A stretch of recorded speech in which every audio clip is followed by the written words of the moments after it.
Oh, this bloody country is freezing. Come on. You're not in it now, what? Bubbly Shiraz. Hi there guys, welcome to another video. My name's Ross, this is Sam, and about 8 months ago... You're too loud, you've woken her up now. She's crying for a dummy. Alright, let's start again. This video is sponsored by True Blue Migration. True Blue Migration is one of Australia's oldest and largest migration agencies. They manage hundreds of visa applications, citizenship applications and appeals. When we moved to Australia, we used a visa agent. And to be honest, you don't need all of the hassle and stress that comes from managing your own visa application. There are loads of forms that you need to fill in, loads of checks that you need to do, and what happens if it all goes wrong? True Blue Migration have a team of MARA registered agents across 5 different nationalities, all in Australia. Collectively, they have over 60 years of experience in managing all different types of visa applications and can help you out if you've got a really tricky situation. If you don't know where to start with the visa process, or you want the whole thing to go as quickly and as smoothly as possible, then I'd recommend True Blue Migration. The best bit about True Blue Migration is they're now offering free assessments. And if you can save any money within this process, then that has to be good, especially at the start. So go ahead and contact them and let them tell you exactly what options you have in moving to Australia. There's no obligation to go with them.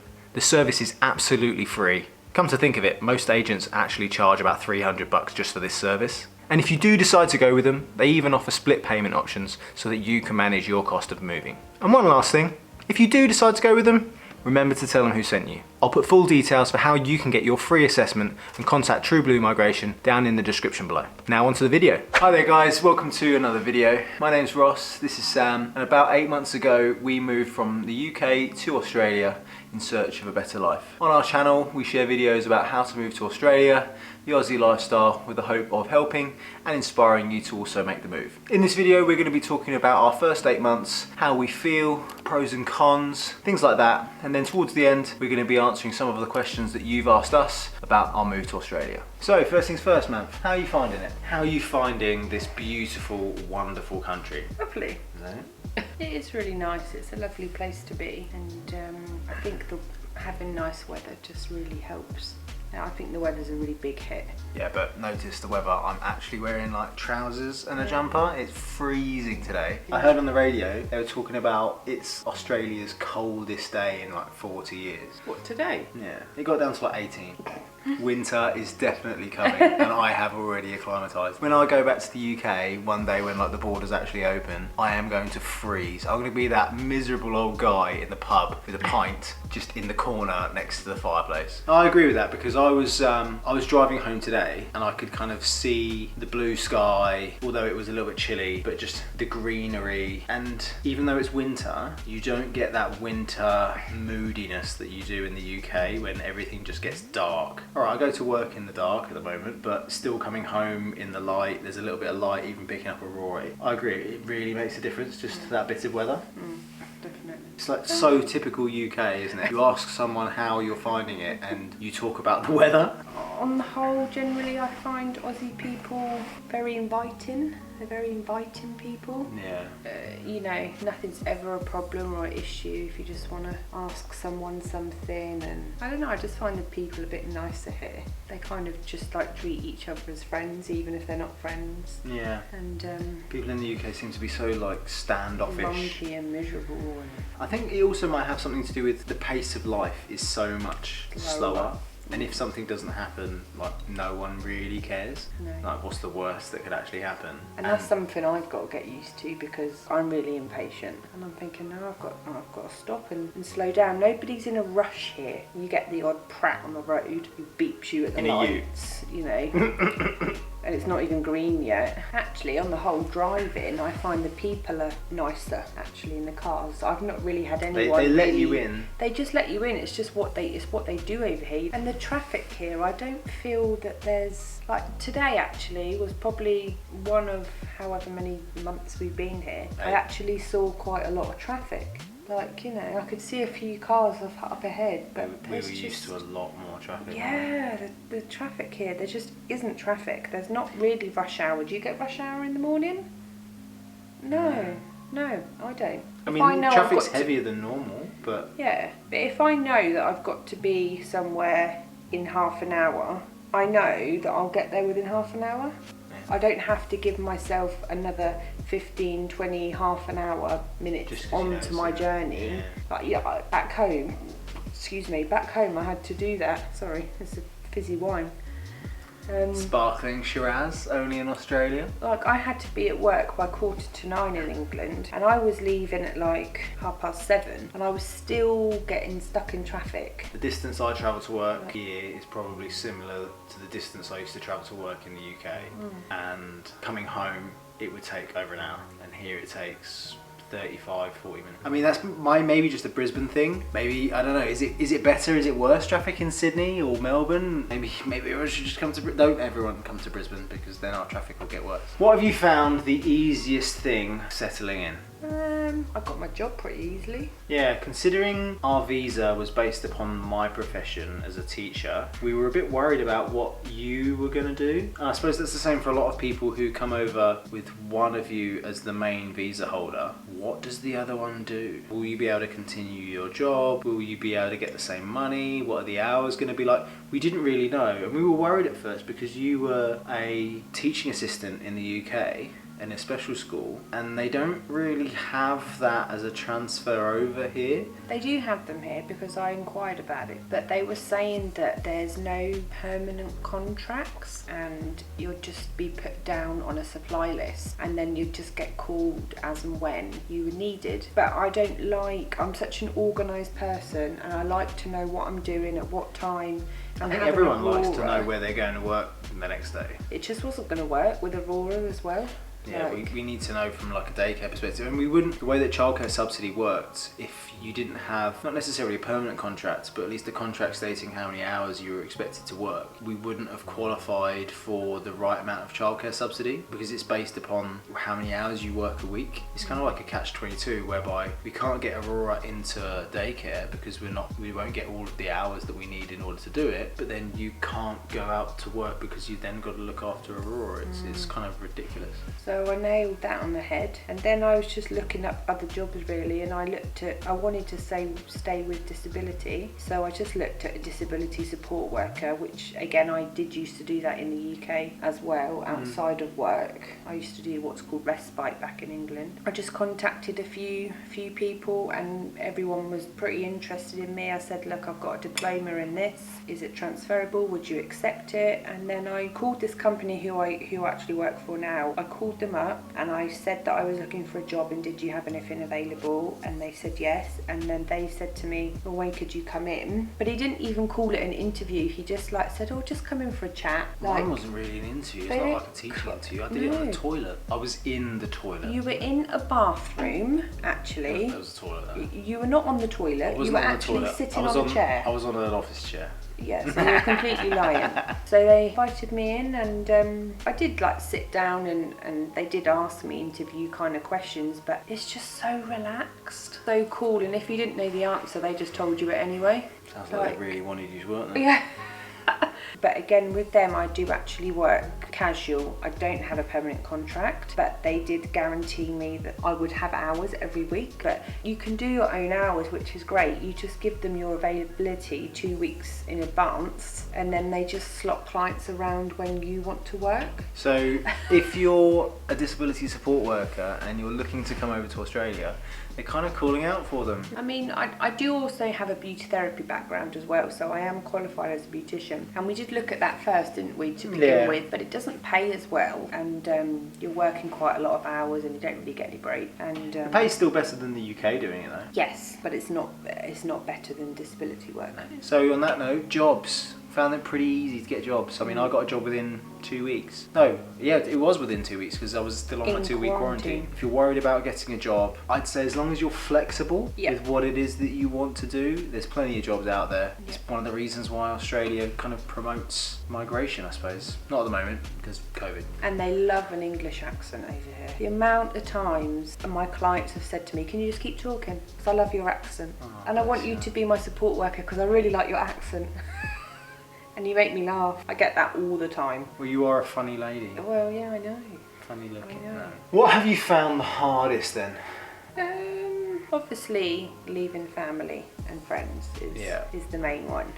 I think it's getting to that stage now, isn't it, where at first we were still a little bit in the holiday mode, and I guess we are now. But it's starting to get to that stage of, I'm missing seeing people. I mean, it's really easy on Skype and, just video calling people. And I suppose sometimes when I think about it, we probably video call people more regularly than we would have normally seen them in the UK anyway. Definitely. But it's not the same. It's not the same as being able to, But then we live in a world of COVID, and if we were in the UK, we still wouldn't have been able to go around their house anyway. So I don't know, it's difficult. I think it's just the fact that we know that borders are shut. Yeah, it's the unknown that I find difficult. If I know, okay, in 5 months' time I'm going to be seeing my parents or my friends coming over or whatever, then that's great. I've got something to look forward to. But because I don't know when this is all going to happen and it's out of our control, that's the hardest thing. But on the other hand, I feel really lucky that we got over here. It was hard, it was a struggle, but I would have struggled, I think, being back in England with the way England was, like mentally. I think I would have really, really struggled, because here it's like there's no such thing as COVID unless you live in Victoria, where they keep having these lockdowns. Oh, are they? Well, yeah, they're allowed to go 25 k's from their home. It's just like there's no such thing as COVID here. You see the odd person with a mask and hand sanitising stations now and again, but there's no such thing here. And I do feel sorry for everyone back home. And my parents have said that they don't think it's gonna feel like it's ever gonna go back to normal, and I would hate that. I really would be. I'm just worried though, because we're so protected. Yeah. But we're gonna have to open borders one day. Yeah. To what extent can we get it back to a regular sense of normal? It's difficult to say. Obviously, missing people and not being able to see people is the hardest thing. But we've done it in such a weird time, a weird circumstance, that it doesn't feel like it should. It's a blessing and a curse, isn't it? The fact that we know we can't see anyone because of COVID, so therefore, because it's out of our control, we can't do anything about it. Set your mentality in that way. It'd be bloody nice when people do actually start to come to visit us, or we can go and visit them. I'd like more people to come visit us, really. Yeah. Considering I think out of the people we know, most people haven't been to Australia. No. So it's exciting. We're excited to show our lives off. Yeah, to show where we live and our house and our neighbourhood, and friends that we've made. We've made some really nice friends very quickly. If I ever had a problem, I wouldn't feel bad going knocking on their door, because I know they would help. They would do anything to help. Yeah. And they also know our situation, and they know that we're here on our own, and they've always said, if you ever want to chat, or you just come over for a drink, cry, or come over for a drink or whatever, we're here. I find it hard because Aurora's not with her nanny and granddad. Yeah. Auntie and uncles and stuff, and I don't want, even though we speak to them every single week, and I talk about everybody back home and show her pictures, and she knows everyone. She knows everybody, but I still feel bad taking her away from them, because she's the first grandchild. She's a girl, and she was really special, of course. I'm Daddy's little girl. She's Granddad's little girl. So I do feel bad on them, but you've got to live for your life, and we three are a family now, and we need to do what's right for us. And I told Ross that I'd only come here if he proposed, and he went and bloody did it, so I couldn't really go back on my word and say no, but I do miss my family. In an ideal world, they would have already come and visited us now. Yeah. That's the thing. Yeah. So it's difficult to gauge. And in the beginning, I could see that when I first talking to my parents, in the first kind of, 2-3 months, they had tears in their eyes and they were struggling to talk, but they were trying to be brave, but I knew that they were struggling, and I found that hard. My brother and my stepsister and my stepmum were saying, your dad's really struggling, and my dad's not one to cry, but he was crying, and I felt useless. What could I do? I was the other side of the world. I couldn't get back home. I did feel really bad. And they haven't got over it, but they're so much better now. I think because they can see that we're quite happy here, and that we've settled in well, and we've got a nice house, and we've got jobs, and we're okay. All the things that we wanted to move here for, we've managed to get relatively easily, relatively quickly. So because we haven't had to want for much, it's there, isn't it? That's why you come here. You do the planning, you look at what you can get, you look at what you can afford, and you make that move based upon those decisions. So when you get here, you just kind of go and get them, even in bloody COVID. But on the other hand, I'm proud of myself for how I've been. I am missing home and I am missing my parents, don't get me wrong, but I'm okay, and I'm shocked by that. I thought by now I would be getting the homesick by now and not feeling well and maybe struggling like mentally. And I am missing them, people, don't get me wrong, but I feel like I should be missing them more than I am. Like, I feel bad for not being upset. As I say to my dad, I feel like I'm like in this bubble, a bit of a holiday thing. Do you feel like this is home yet? I don't know. I can't honestly put my finger on it and say how or what I'm feeling. I just know that I'm okay. I'm a little bit like that as well. I don't know if this feels like home yet. This definitely feels like where I live, and I'm happy with where I live. But by the same token, the UK doesn't feel like home anymore. So I know that the UK isn't home. It's where I used to live, it's where I grew up, and I'm fond of it for that. But it doesn't feel like home anymore. But then this doesn't feel like home yet. We moved out of our house, we moved into your parents'. We then moved into our rental. We had an Airbnb at the hotel, because we've had a lot of experiences in that short period of time. I think my body's still, or my brain is still not really knowing what's home yet. No. Give me a few more months. See how I feel after the year's up. I mean, it's great that I'm not feeling down, because I've been there before and it's not a great place to be. And I do think that having Aurora, even though she's freaking hard work and she drives me up the wall and stresses me out, having her has been a great help. Moving with kids gives you a little bit more purpose. Yeah. And reason. She just keeps you on your toes. She just keeps you busy. You don't have time to sit around and fanny about. Like, she wants your attention all the time, and she's just on the go. She's such an active kid. She's got more mates than her. Yeah, she's got her mates at daycare and her best mates. But yeah, having her around, I mean, has been a great help. I think I would really struggled without her. Struggled without her. What surprised you about moving? Just that things are a bit more expensive over here. Cars were a bit more expensive. It's difficult to gauge, or I found it difficult to gauge, the cost of things. I looked up the major things. How much is a house going to cost us? The big things in life. So I knew that whilst some things were more expensive, other things weren't going to be. And the big things in life weren't going to be, and that was what was going to make it worth moving. I think the things that surprised me, both things that are expensive, but also things that are cheaper. I never really used to be a coffee person in the UK, in the sense that I never really... Wait, let me finish. I never used to be a coffee person in the sense that I'd like to go out for a coffee, because I thought that coffee was always overpriced, and for what it was a bit naff. Australian coffee is fantastic, and what surprises me is that it's actually reasonably cheap to kind of do that. I'm just going to go out for a coffee. Why? Because I've got nothing else to do, and it's quite a nice thing. But then I'll go for some other things. Even that chocolate I bought you today. I bought man for like a 200 gram Milky Bar. Thank God it was 50% off, which is why I bought it. But if you wanted to buy it, it was like $5 for a bar of chocolate. In the UK at home, you'd get them for £1. It's weird how some things are really expensive price, and that surprises me, but then other things are really, really cheap. And I'm still in that, I'm less so now, but I'm still in that process of, I always try and convert things back into UK money when our wages are completely different now. So you've just got to base it upon what you earn now. And you get paid every 2 weeks here. That surprised me. Yeah. The fact that you don't get paid monthly, I get paid every 2 weeks, you get paid every 2 weeks. Yep. Some people I know get paid weekly. It seems to be people who are in the minority getting paid monthly, which is nice because you don't feel so much like you're always living to the end of the month, because you're getting a smaller cash injection, but you're getting it more regularly. I suppose I'm living for every 2 weeks. Nah, it's not that bad. It is. We're okay.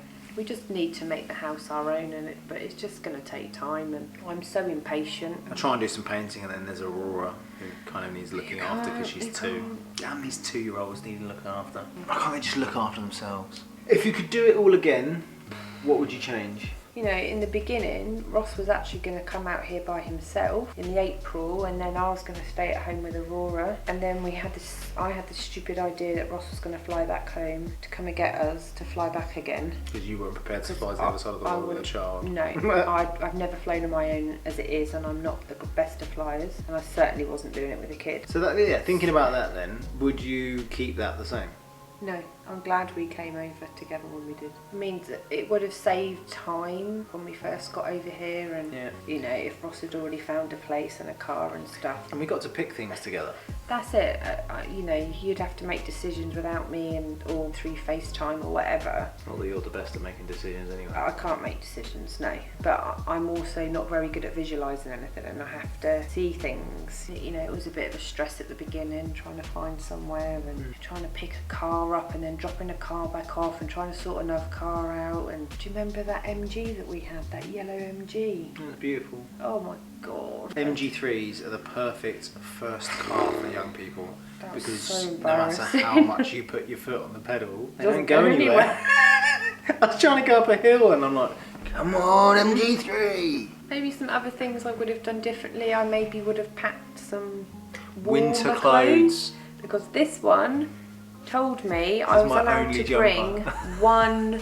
No, I brought two. He said only one. I actually brought two. Australia's a hot country, what do you need? Hoodies, no trousers, or sorry, pants as they call them here. I just had nothing, and I've been cold, and tight arse won't put the heating on sometimes. What do you mean? I'll put the heating on. We haven't got heating, it's like just reverse cycle aircon. Yeah, and I get cold, and I think we are climatising. Yeah. Because we are cold. This is basically a standard UK summer weather for us. And we're cold. Yeah. We're going to freeze. We're going to absolutely freeze when we get back. Did I leave a Like ski this jacket at your weather. dad?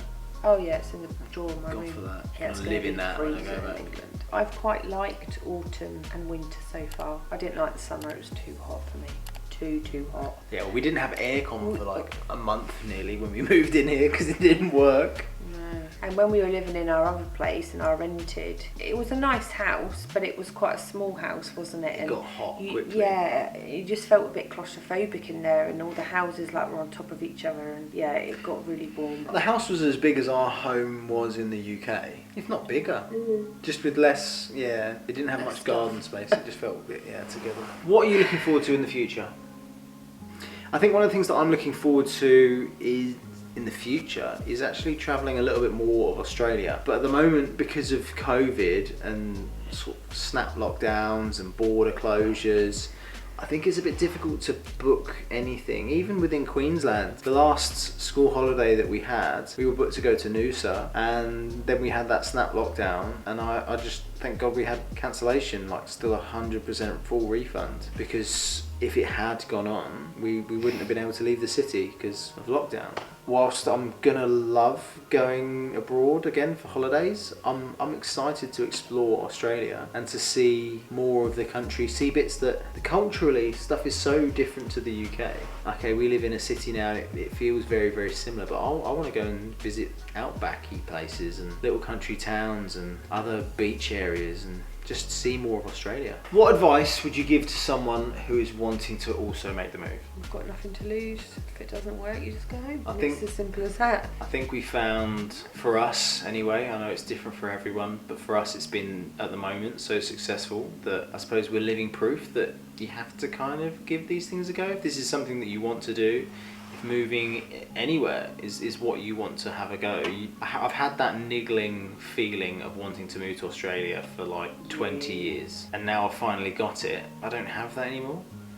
So if you want to move, just move, otherwise it's going to live with you forever, and that's not a nice place to be. What messages have you got for Aurora? She's 2, she doesn't really understand life. What do you want to say to Aurora now? That she's a pretty lucky girl to be able to come and live the other side of the world. And I don't know many 2-year-olds that have a 16-foot trampoline, a swimming pool, with all the assortment of toys and stuff she's got in the garden. Basically half of it is hers.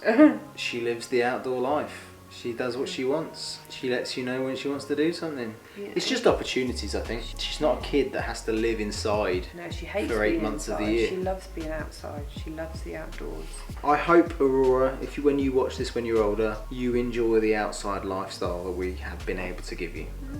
Because that was pretty much the main reason, wasn't it? And the family life that they have here, and they just understand family life a little bit more here. Yeah, it They feels want safer. you to be with your family and spending time with your family, not working all the time and slaving your asses off like you do in England. Right, let's have a look at some questions. Okay, so Play with Sunshine. They've asked, do you have any family hoping to make the move too? And do you intend on sponsoring anyone to move over? Well, your brother does not like the idea of flying an hour, let alone for 24 hours, so I don't think he's ever going to want to make the move. My brother and sister are a bit too old now. I don't know how that would work with sponsorship, but I suppose as their kids get older. Yeah, your nieces and nephews. Yeah, I mean, I don't think they've really thought about moving over here permanently, but lots of them want to kind of visit. I don't think anyone is really intent on doing the move like we did. If they ever visited and they liked it and sponsoring them would be a way of getting them over, then yeah, I'd definitely look into it. They'd bloody pay for it all because these visas were expensive enough for us.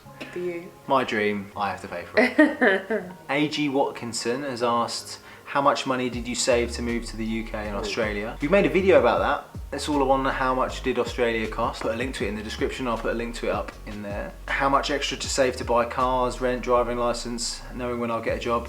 All of that is in that video. So if you're wondering how much it costs to move to Australia, we moved on a 189 visa. It can be different, slightly different for other visas. All the costs of our visas, all of the things about how much we spent, how much things cost in the first few months. There's a video for that. Carl, LFC5, that's a Liverpool supporter. Did you have an agreement between yourselves if one of you didn't like it, you'd move back to England? Well, yeah, well, we haven't really spoken, I would say, properly about it.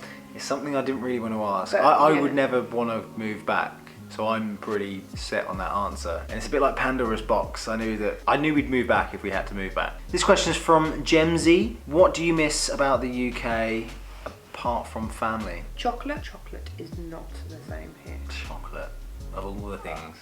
I really miss chocolate. Well, I miss real ale, because everything here seems to be either lager or craft beer. There's not a good selection of gins over here. Gin's not a big thing It's not over as here. big.